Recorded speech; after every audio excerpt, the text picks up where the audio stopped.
what advice do you have for people and couples who want to introduce kink into their sex lives? Well, okay, so I did just finish writing a book that's like a kink Oh, introduction. cool. It's not going to be out until Congratulations. March 2021 though, which is really a bummer because I keep wanting to recommend it to people because I just finished it and I'm proud of it. But it's going to be called 101 Kinky Things That Even You Can Do, and I mean, when it comes out in over a year, it'll be a really great primer for this sort of thing. But for the time being, I would recommend finding a yes, no, maybe list. My friend Bex has one on his website at bextalksex.com. If you search yes, no, maybe, he has this really, really great, I think it's a PDF.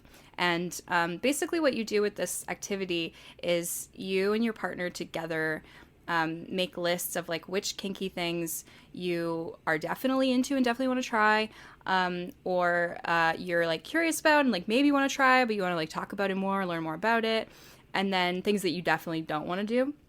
And you can kind of compare lists and then have conversations about anything that comes up that is matching. And then look into like instructional materials if necessary about how to do those things. So like I really love kinkacademy.com for learning actual practical kink skills, like how to throw a flogger or whatever you're trying to learn.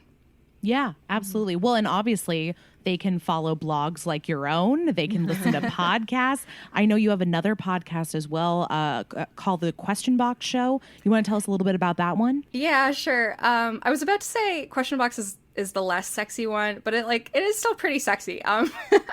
It's I started Question Box with my friend Brent Black, who is he's like a news podcaster and like a video game music guy and a musical theater composer. So he's kind of like not of the sex world, except that he's sort of this closeted sex nerd, which is one of the main reasons why we connected and like became friends really quickly.